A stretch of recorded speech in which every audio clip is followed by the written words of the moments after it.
Gênesis 49, verso 19. Está fácil aí? Gênesis 49. Todos acharam? Gade, uma guerrilha o acometerá, mas ele a acometerá por sua retaguarda. Gade, uma tropa virá contra você, mas você derrotará esse inimigo. Olha para a pessoa do seu lado e diga para ele: você parece mais novo e mais magro.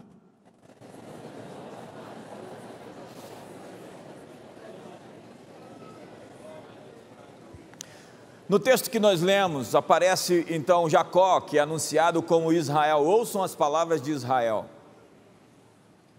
E ele é um pai, dando identidade e um futuro aos seus filhos. Sobre cada uma das tribos, ele está proferindo profecias, vaticínios, sentenças positivas. Não sempre. Essas são as últimas palavras que ele diz. E você sabe que as últimas palavras de uma pessoa são muito importantes. Sua última conversa com seus filhos acontece ali, e logo depois disso, você vai ver que Jacó morre. Na cultura judaica, acreditava-se que a voz de um pai tinha poder para conferir destino aos seus filhos. Um pai podia legalizar a herança de um filho por acredite, simplesmente por uma bênção verbal. Sua palavra era um decreto sobre os seus filhos. Então, o destino, segundo a Bíblia, é liberado pela voz da paternidade. Jacó já tinha experimentado isso com Isaac, seu pai, quando ele proferiu uma bênção e não pôde voltar atrás com relação a Esaú. E agora, Jacó está falando ao futuro de seus filhos. Um por um, ele está liberando uma palavra. E ele vai liberando decretos proféticos que seriam lembrados a vida inteira daqueles rapazes. Esqueceriam o que lhes foi dito. E sobre Gade, ele diz: Gade, uma guerrilha se acometerá sobre você, mas você vai vencê-la. Ele disse a Gade: você vai ter batalhas difíceis, mas você vencerá. Apesar de toda oposição, Gade, você nasceu para vencer. Pais podem anunciar um futuro e dar a seus filhos identidade para viver nesse destino previsto.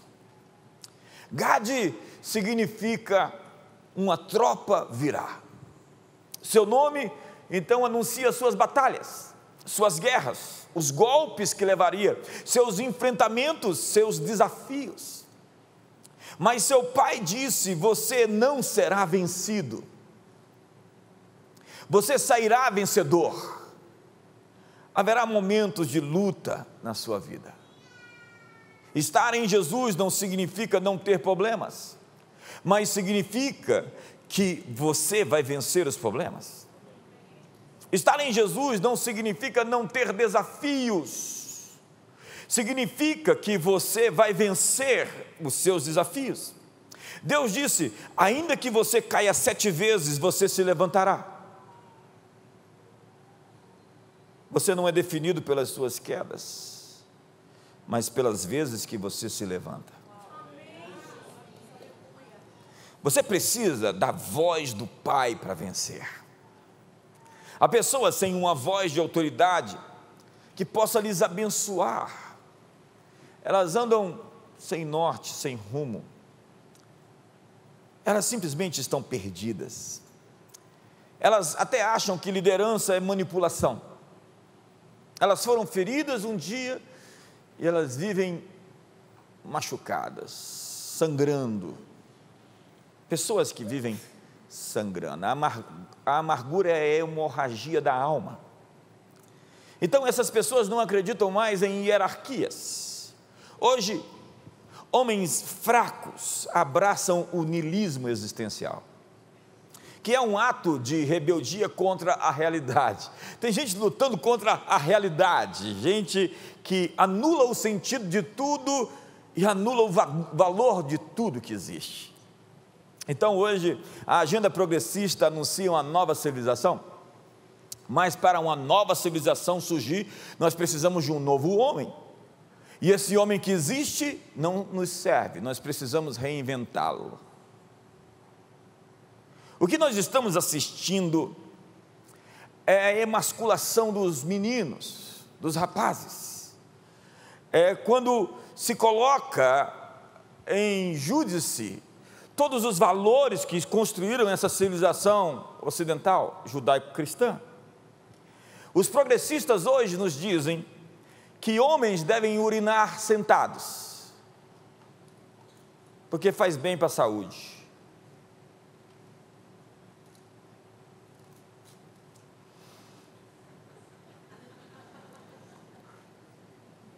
Eu não sei você, mas eu não ficaria muito à vontade numa situação dessa. Hoje, eles dizem que toda masculinidade é tóxica, mas tóxico é um mundo com a ausência da masculinidade verdadeira. Há hoje gerações de meninos que não conhecem o afeto de um pai, o afeto masculino, somente o afeto feminino. Cresceram em um ambiente de mulheres e estão saturados de afeto e por isso rejeitam o amor da esposa. Os rapazes querem o amor de um homem, um pai. Querem o amor de um tutor, o amor de um líder. Homens querem amizades limpas com outros homens. Uma das maiores conquistas da masculinidade é uma rede de relacionamentos durante a vida com amigos de verdade. Se nós podemos construir uma história de relacionamentos não quebráveis, de não rupturas, de relacionamentos que passam por décadas, nós realmente temos grande sucesso na nossa jornada de descobrir quem somos. Mas o que esse pessoal da agenda quer é dizer que tudo tem a ver com perversão, com sexo, com desejo, com libidinagem, com promiscuidade.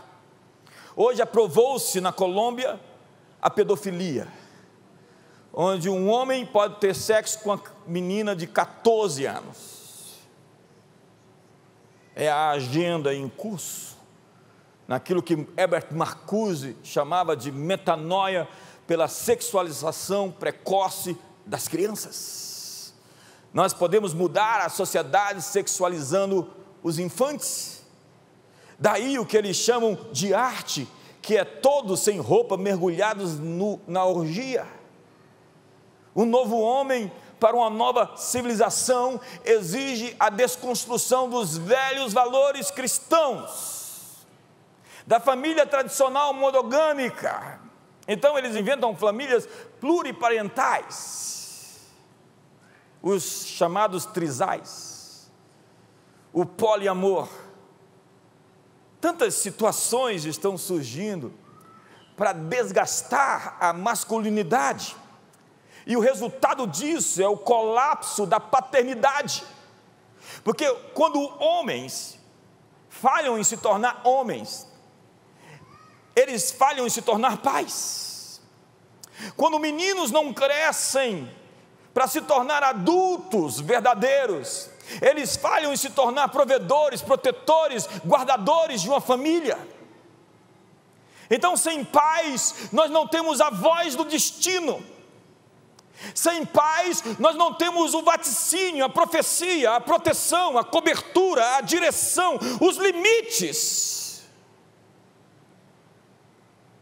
Quando faltam pais, nós não temos a voz que dá destino aos filhos, como Jacó fez, como Moisés depois, como todos os patriarcas. Porque o papel do pai é desafiar o filho. Você pode ir além, Você pode mais. O papel do pai é ensinar seu filho a arrumar todas as coisas à sua volta. Um pai exige ordem. O papel do pai é testar seus limites, ensinar você que você pode ir além. Ele não somente te dá limites no sentido dos erros que você não pode cometer, das amizades que você não tem que contrair, mas dos limites que você pode ampliar nos horizontes das suas conquistas e dos seus sucessos. O papel de um pai é ensinar seu filho a cuidar dos mais fracos, dos desprotegidos, a tratar uma mulher como uma dama, a não ter medo do sofrimento, a enfrentar a dor. Enfrentar a dor. Nós vivemos numa sociedade anestesiada. Nós temos que enfrentar os dragões. Nós nascemos para lutar com eles. E a metáfora é de um camponês que torce para que o dragão nunca acorde no alto da montanha, ou escolhe subir o monte a fim de matar aquele inimigo. E quantos de nós vivemos com medo, porque nós dopamos a sociedade com um ensino de autoajuda? O homem moderno se tornou alérgico ao sofrimento, alérgico a qualquer dor. Daí a indústria dos analgésicos. Tempos fáceis criam homens fracos. E Jordan Peterson diz o seguinte: se você acha que homens durões são perigosos, espere até ver do que são capazes os homens fracos.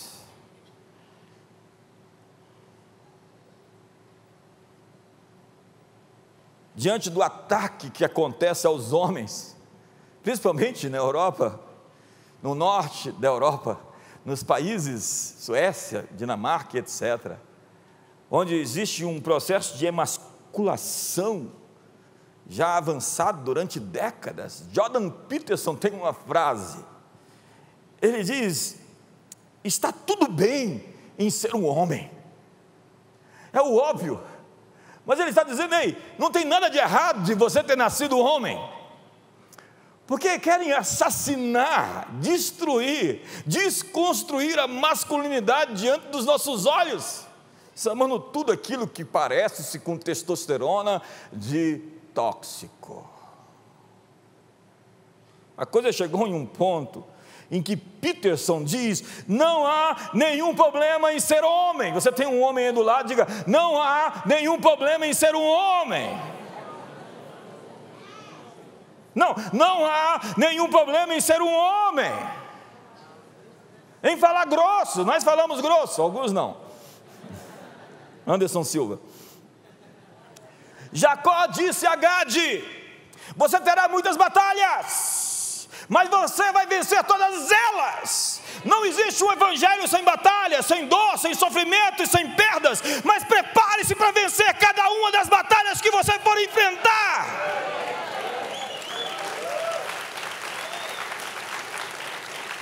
Nós precisamos da voz de um pai que nos abençoe, como Melquisedeque abençoou Abraão. Abraão tinha uma pessoa que o abençoava, ele entregou o dízimo a Melquisedeque, e Melquisedeque lhe deu uma autorização para prosperar.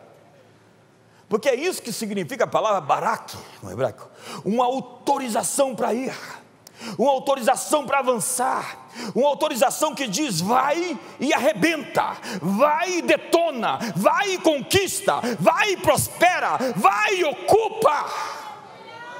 É isso que um líder faz, é isso que uma autoridade faz. A bênção é uma autorização para ir. E agora nós temos a bênção de Abraão para as 12 tribos. E de Gade se diz: bendito aquele que faz dilatar Gade, o qual habita como a leoa e despedaça o braço e o alto da cabeça. E se proveu da melhor parte, porquanto ali estava escondida a porção do chefe. A porção do chefe. Quantos querem conhecer a porção do chefe? Ele marchou adiante do povo, executou a justiça do Senhor e os seus juízos para com Israel. A palavra aqui, ampliar, significa uma extensão de domínios, uma extensão de herança. Ei, como filho, de uma família, você tem direitos. Seu relacionamento, então, não é sobre uma religião, mas sobre uma filiação. Diz a Bíblia: a todos quanto o receberam, ele veio para os seus, mas os seus não o receberam. Mas a todos quanto o receberam, deu-lhes o poder de serem feitos filhos de Deus, a saber, os que creem em seu nome.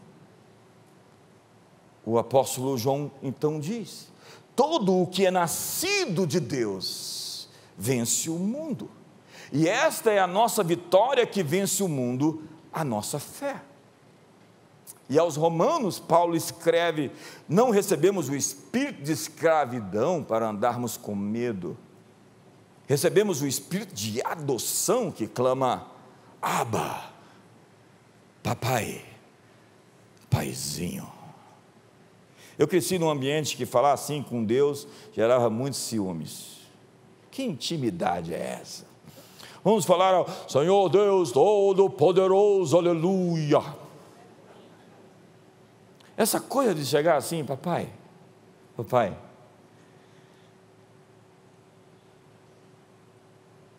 é realmente extravagante.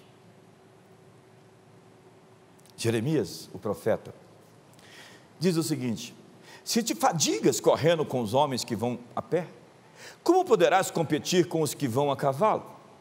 Se em terra de paz não sentes-se seguro, que farás na floresta do Jordão? Acredite, esse texto é sobre encorajamento.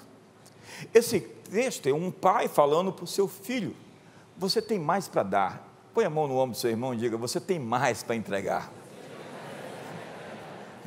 Ei, você ainda não sabe o que você pode oferecer a esse mundo, entregar para essa geração. Se você se cansa em correr com homens, imagine quando vier a cavalaria. Jeremias está falando sobre a guerra. Primeiro vem a infantaria. Ele diz: você está cansado de lutar com a infantaria? Prepare-se, porque os cavaleiros estão chegando. Deus está dizendo: primeiro eu te farei vencer os homens, primeiro eu te farei vencer as batalhas contra os homens, e depois eu vou te fazer vencer os cavalos. Se você não desistir do nível onde você está, eu te farei lutar contra inimigos ainda maiores. Você ainda pode ficar incomodado com fofocas e com críticas. Você está cansado disso? Você ainda se abala com ameaças? Você está surtando agora no nível de conflito que você está? Deus está te dizendo: eu quero te entregar a outras alturas, eu quero te levar a outros conflitos. Deus te diz: eu te chamei para lutar contra os cavalos, e para lutar com eles eu vou te fazer um tanque de guerra.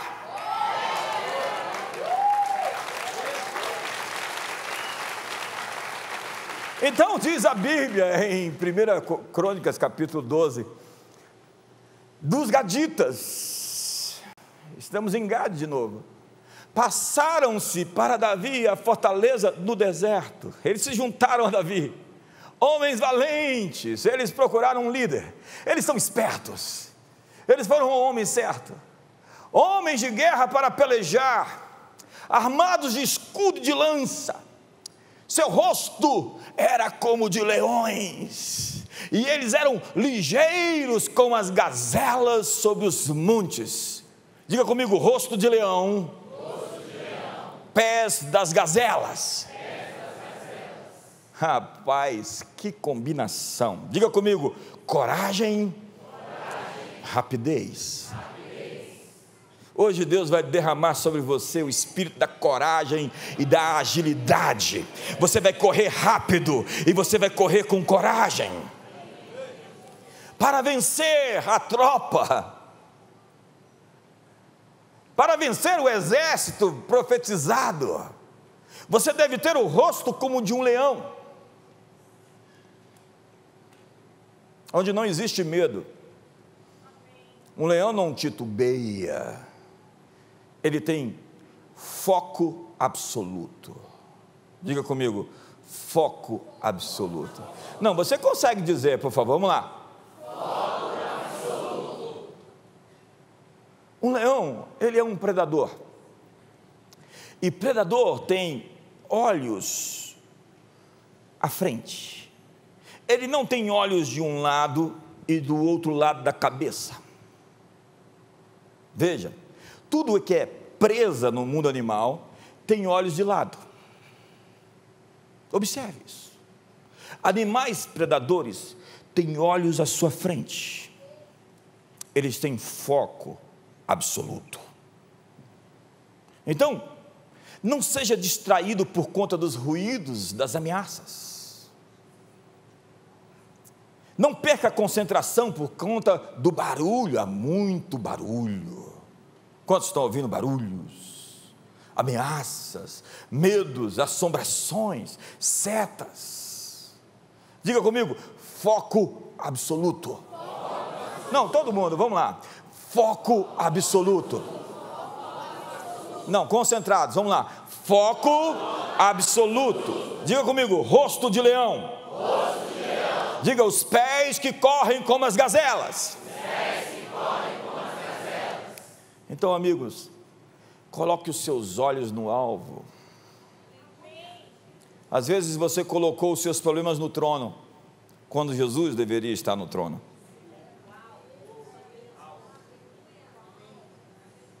E diz a Bíblia: portanto, também nós, visto que temos a rodear-nos tão grande nuvem de testemunhas, desembaraçando-nos de todo o peso e pecado que tenazmente nos assedia, corramos com perseverança a carreira que nos foi proposta, olhando firmemente para o autor e consumador da nossa fé, Jesus, o qual, em troca da alegria que lhe estava proposta, suportou a cruz, não fazendo caso da ignomínia, e está assentado à destra do trono de Deus.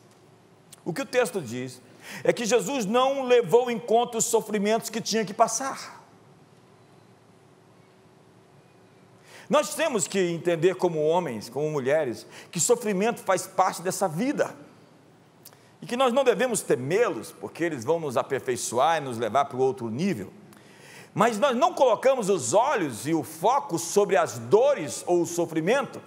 Segundo a Bíblia, Jesus não levou em conta a cruz, ele suportou a cruz por causa da alegria que lhe estava proposta. Ele viu o outro lado, ele viu o domingo de manhã, ele não se concentrou na sexta-feira, ele não ficou ligado nas coisas que ele iria viver, ele tinha foco absoluto na alegria da ressurreição. Seu foco estava na vida, seu foco estava na vitória, seu foco estava no túmulo que se abriria, seu foco estava na ascensão, seu foco estava nesse dia onde milhares de pessoas estão reunidas em seu nome, seu foco estava na recompensa. No esqui radical, você já viu aquelas pessoas descendo uma velocidade incrível na neve, nessas montanhas? Ao descer montanhas em altíssima velocidade, se você cair, pode se machucar seriamente. É isso que aconteceu com aquele piloto de Fórmula 1, Schumacher. Perguntaram a um especialista: como você consegue escapar das quedas mais perigosas no esqui? Ele respondeu: eu olho para os espaços entre as árvores, olho para o lugar onde desejo passar. A lógica é a seguinte: não se concentre nas árvores, mas no caminho entre as árvores. Simplesmente encontre uma saída e não a perca de vista. Se você ficar focado em algo, é isso que você vai ver e procurar. Nós vemos o que estamos à busca de ver. Na corrida de 110 metros, com barreiras, tem uma regra para todos os atletas que ousam competir. Se você ficar olhando para aqueles obstáculos, você vai tropeçar neles. Você não pode fixar os seus olhos naquilo que se opõe a você. Você tem que encontrar caminhos e saídas para a vida acontecer. Rosto de leão, foco absoluto, andar como um vencedor, como alguém que já venceu, porque nós somos guerreiros e não pedintes. Nós somos a imagem e semelhança de um Deus guerreiro. Então, por muitas vezes nós estamos pedindo quando nós deveríamos ordenar. Jesus nunca nos diz para orar para que doentes sejam curados. Ele nos diz para curar os doentes. Jesus nunca nos diz para orar para que demônios saíssem de pessoas. Jesus disse: em meu nome expulsarão demônios. Nós somos guerreiros que deveríamos estar exercendo a autoridade, ao invés de estarmos sendo mendigos no palácio. Sun Tzu, na Arte da Guerra, diz: os guerreiros vitoriosos vencem antes de ir à guerra, ao passo que os derrotados vão à guerra e só então procuram uma vitória. Ande como alguém que venceu, mova-se de conformidade com a sua fé, e faça-se o mundo de acordo com o que você acredita. Para obter a vitória, Gade tinha rosto de leão, mas tinha pés rápidos, como das gazelas. Você precisa ser rápido para algumas coisas. Há muita gente reticente, procrastinadora, prevaricadora com seus deveres, gente namorando o erro. Você tem que ser rápido para sair de alguns lugares. No dia da Páscoa, Deus diz: pode sair, sai rápido. De Sodoma, Ló saiu meio que, e a sua mulher gostava tanto daquele ambiente que olhou para trás e virou pedra. Você precisa ser rápido para sair de algumas rodas de conversas infrutíferas. As más conversações corrompem os bons costumes. Quando você se mete em rodas onde a reputação das pessoas está sendo atacada, você está se paralisando e sentenciando a si mesmo ao ostracismo, à derrota. Você tem que ser rápido para sair de algumas treitas que chamaram você para participar. Você tem que ser rápido para dizer não. Não. Simplesmente não. Quando a festa que você vai fica estranha, é hora de correr dali. Porque os vencedores sabem quando correr. José soube correr na hora certa. A mulher o pegou pelo braço, levou para o quarto. E se ele tivesse ficado ali, seus sonhos tinham morrido. Mas ele perdeu a capa, perdeu o manto e fugiu, mas ficou com seu sonho. Ele perdeu a capa de mordomo para receber a túnica de grão-vizir. Você pode estar passando por perdas, mas seja rápido em dizer não. Olhe para a pessoa do seu lado e diga: não namore o pecado. Seja rápido para clicar naquele computador e sair daquele site. Seja rápido para não atender aquela ligação.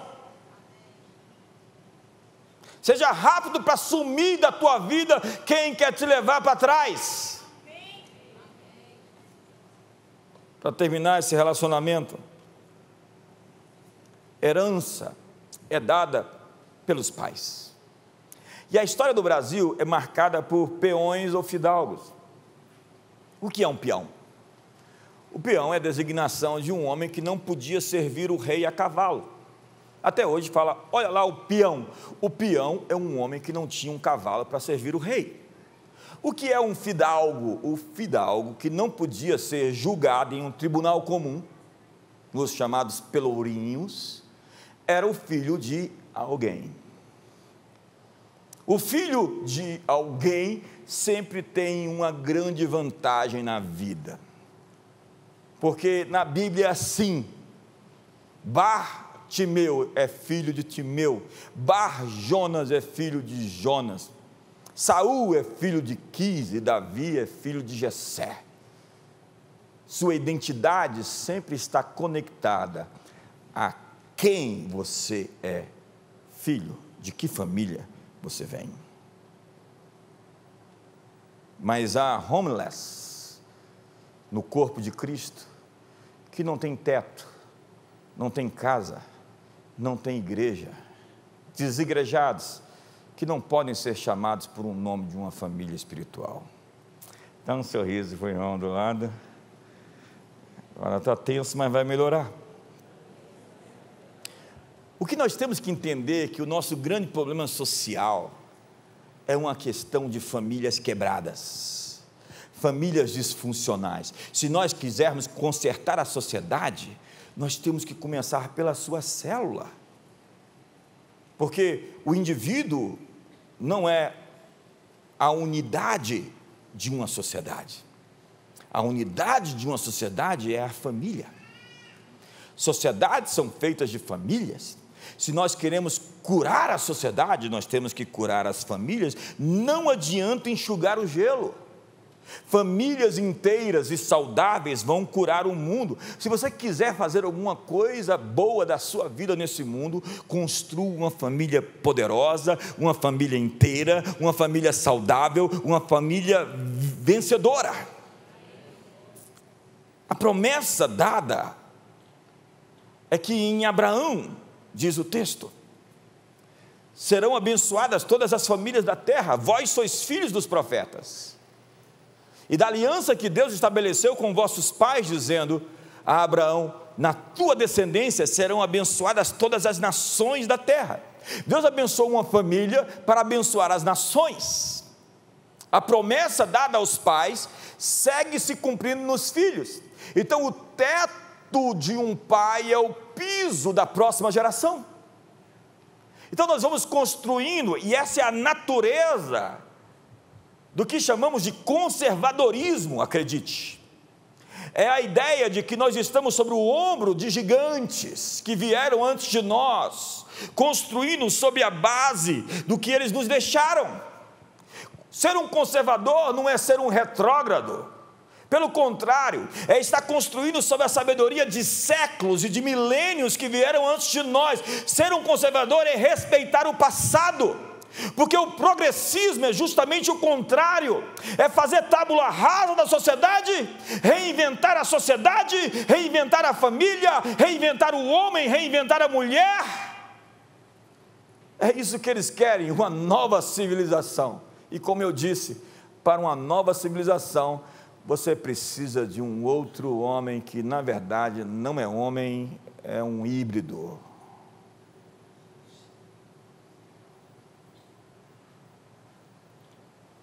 Os judeus têm ritos de passagem. No Bar Mitzvah, aos 13 anos, o pai libera uma bênção sobre o seu filho. Este é o meu filho em quem tenho o meu deleite. É um decreto de bênção. Em Mateus capítulo 3, Jesus não foi para onde ele devia ir, até receber uma comissão e uma bênção do seu pai. É no verso 16 que Jesus recebe a palavra de que você é o meu filho, em quem tenho o meu prazer, e o Espírito Santo o leva ao deserto para ser tentado pelo diabo, porque suas tentações sempre são transições para seus próximos níveis, são degraus de subida ou degraus de retrocesso, de acordo com a sua resposta a cada tentação. Uma tentação é uma prova que você faz e é aprovado, ou uma prova que você é reprovado e fica onde está, ou retrocede a um ponto anterior. Então, quando você está sendo tentado, Deus está perguntando: eu posso confiar em você? Me mostre. Eu posso confiar dinheiro a você? Você não será arrogante? Não vai se tornar um ostentador superior às pessoas, porque a minha graça foi eficiente para te dar dinheiro, para te abençoar? Eu vou lhe dar posição e prestígio, e como você vai usar isso? A tentação é sempre uma porta aberta para um novo nível, ou uma porta aberta para o passado, um retrocesso. A voz do Pai ecoou da eternidade: você é o meu filho, em você eu tenho o meu prazer, você está autorizado a ir. A voz do Pai libera destino. A voz do Pai está aqui hoje para liberar o destino dos seus filhos. Veja o texto de Jacó e Benjamim. Ao sair-lhe a alma, porque morreu, estamos falando de Raquel, Deu-lhe o nome de Benoni. Raquel deu o nome a Benjamim de filho da minha dor, filho do meu sofrimento. Era um estigma que esse rapaz ia levar para a vida toda, e o pai então interferiu, entrou no meio, e lhe chamou de filho da minha força, filho da minha destra. O pai deu um decreto de destino, um chamado para aquele menino, e logo depois ele vai dizer que Benjamim é um lobo que devora, de manhã ele toma a sua presa e à tarde ele a reparte. Zacarias, então, e João o Batista, acontece uma coisa parecida. Sucedeu que no 8º dia foram circuncidar o menino e queriam dar-lhe o nome de seu pai, Zacarias.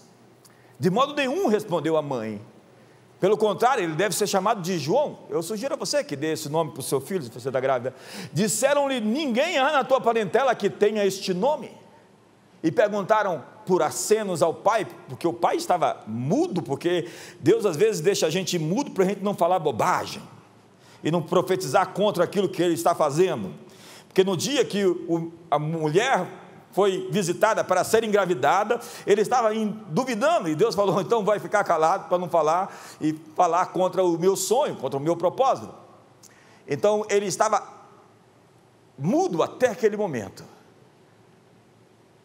Que nome se daria ao menino?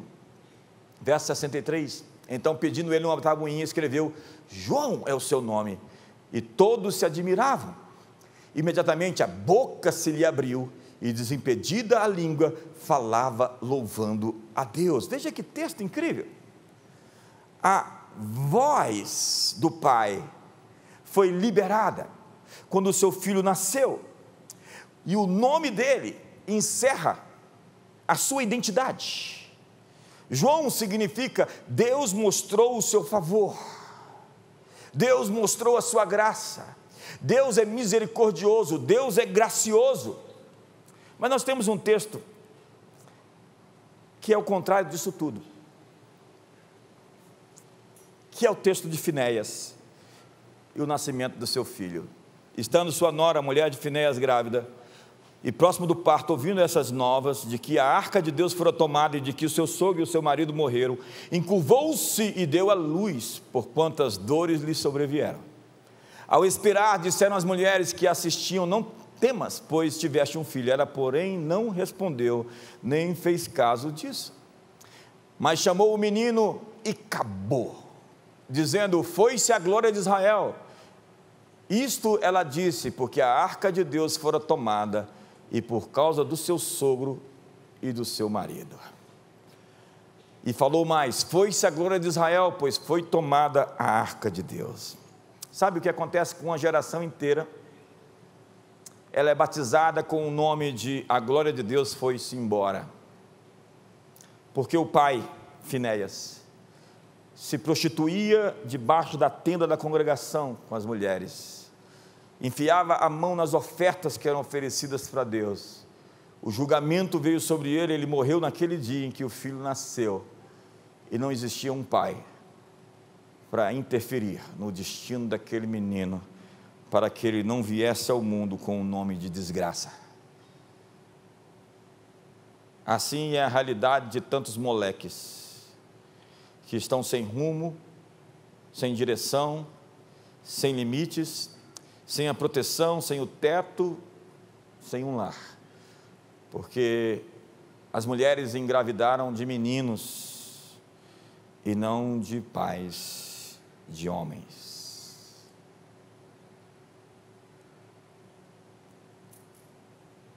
Pais devem profetizar sobre seus filhos, pais devem redimir seu chamado.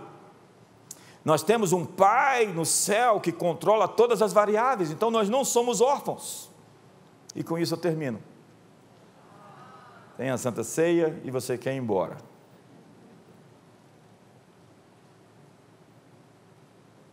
Fique de pé.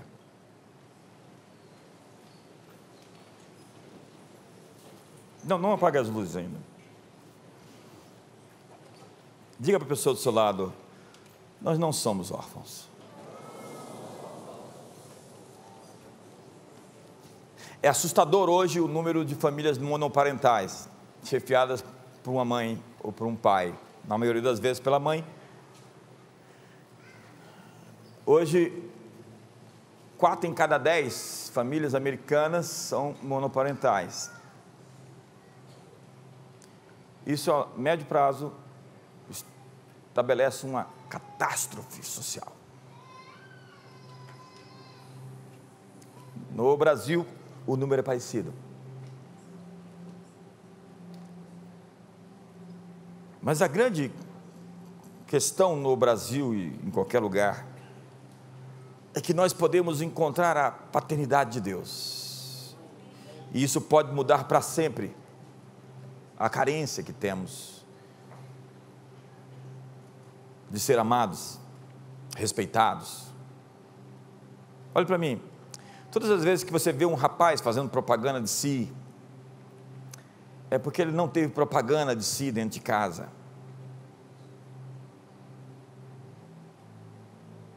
O seu valor sempre é medido pela sua performance. Então ele tem que conquistar muitas garotas para se sentir viril, bonito. E ela, às vezes, tão carente, vai buscar amor e afeto no peito, no ombro de qualquer homem, para se sentir bela, amada. A grande tragédia da humanidade é a morte da família. E se nós conseguirmos consertar isso, e diz a Bíblia: antes que venha o grande e terrível dia do Senhor, eu enviarei o espírito de Elias, para restaurar o coração do pai ao filho, o coração do filho ao seu pai. A Bíblia está dizendo que antes que venha o dia do juízo, eu vou derramar um avivamento sobre as famílias. Quantos entendem aqui hoje? Quantos acham incrível esse texto, né? Esses apocalípticos que estão por aí profetizando o mal, a destruição, a besta, o anticristo, o falso profeta, não contavam com esse texto, de que Deus promete um avivamento sobre as famílias, e Ele está chegando, e Deus vai se revelar como um pai, e um pai que conduz os nossos destinos. Eu quero te entregar uma chave para você levar para casa hoje. Quantos querem essa chave? Essas mãos que levantaram vão ter, as que não levantaram não vão ter nada. Quantos querem essa chave? Última chance. É incrível esse povo que não responde. Vai fazer o que aqui? Você não é simplesmente um espectador, você faz parte de um culto ao nosso Deus. Então celebre ao Senhor hoje.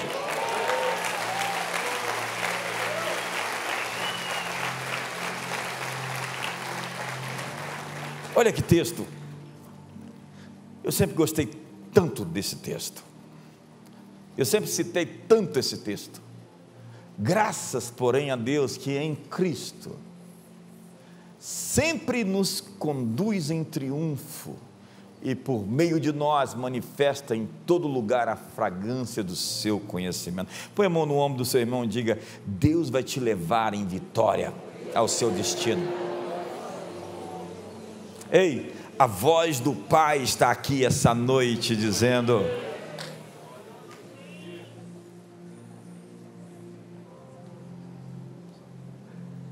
a palavra conduz, é a grande chave desse texto. Conduz significa manipulação para o controle do resultado. Acredite,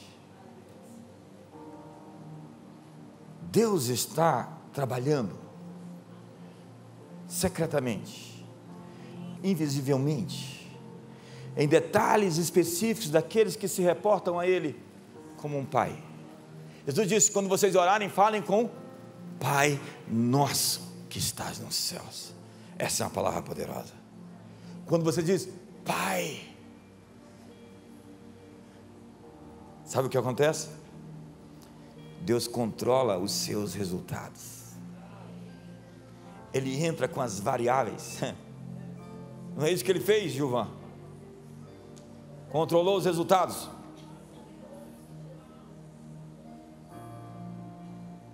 Se você estiver conectado com Ele, Ele sempre vai fazer você vencer.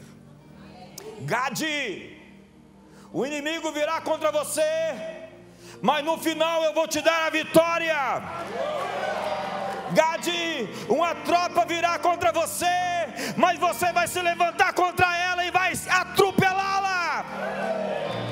Gade, no mundo tereis aflições, mas tende bom ânimo, eu venci o mundo. Me ajuda aí, descruza os braços. Me ajuda aí, celebra a Deus.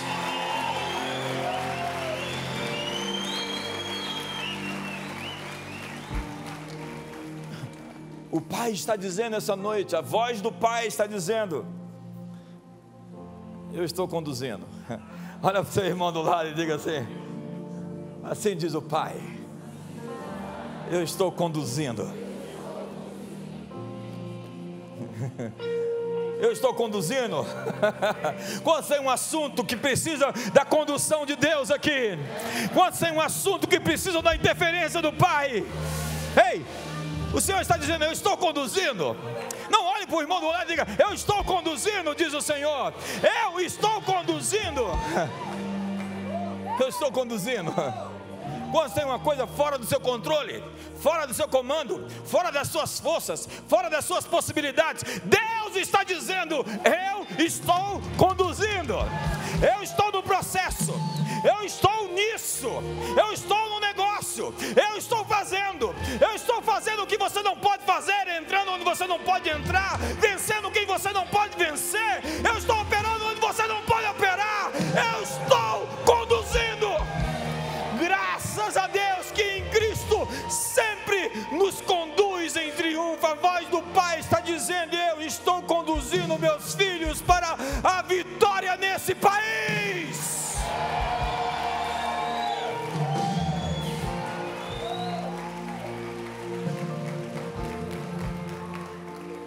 Então uma virada está acontecendo em seu favor. Empurra o irmão e fala assim: uma virada está chegando. Come on, vamos lá. Onde está você? Onde está o povo que conhece os vivas de júbilo?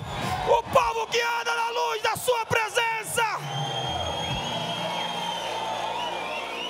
A voz do Pai está dizendo que os planos do inimigo estão caindo agora.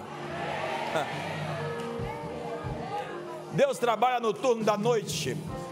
Deus trabalha na madrugada. É certo que não dormita nem dorme o guarda de Israel.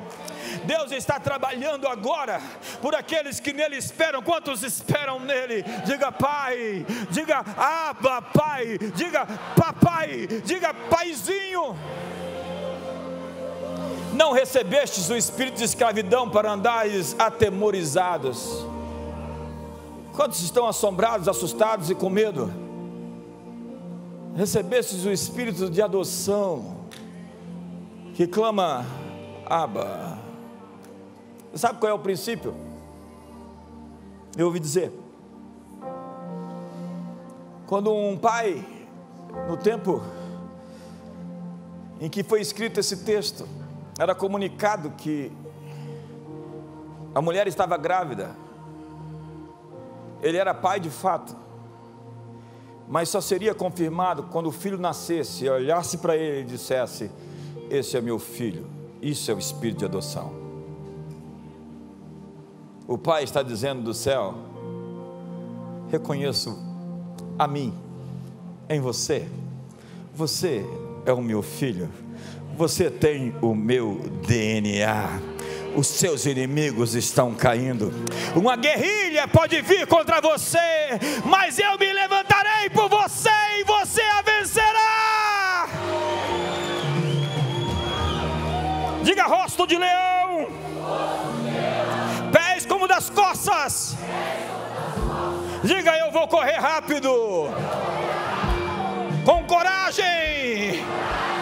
Diga para o seu irmão, você vai rápido. Você vai chegar rápido onde você tem que estar, veloso. Você vai chegar rápido onde você tem que alcançar. Deus está te dando os pés nas costas. Deus está te dando a coragem, a intrepidez dos leões. Quantos estão comigo aqui essa noite?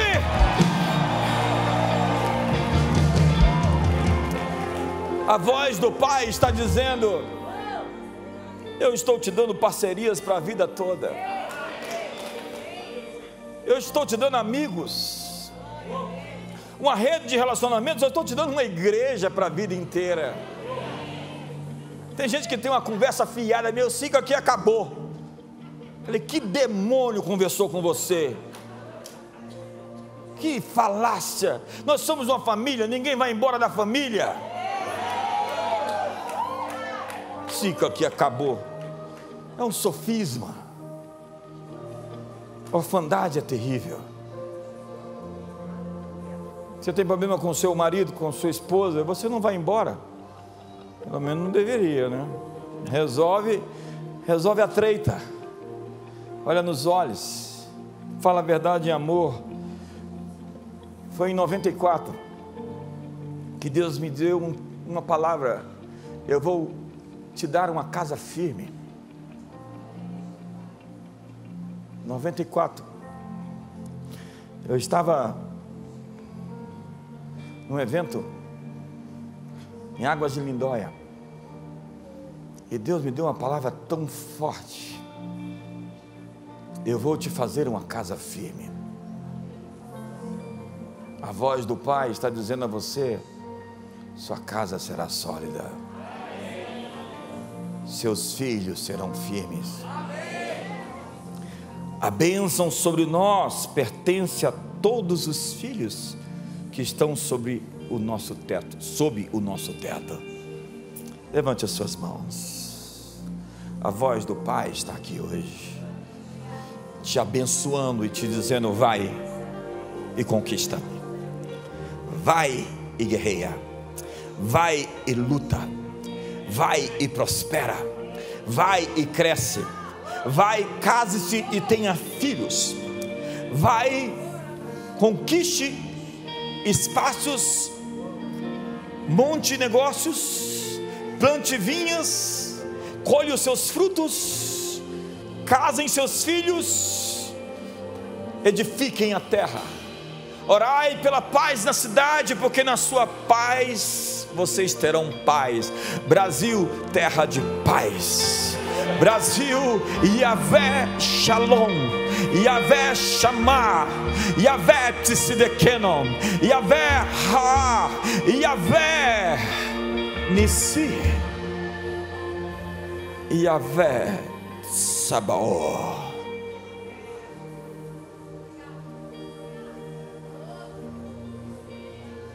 Receba seu abraço, a sua aceitação. Receba hoje a sua bênção, que Ele diz: você é o meu filho amado, em quem tenho o meu prazer. Você tem o meu deleite. Você é aceito. Você é abençoado.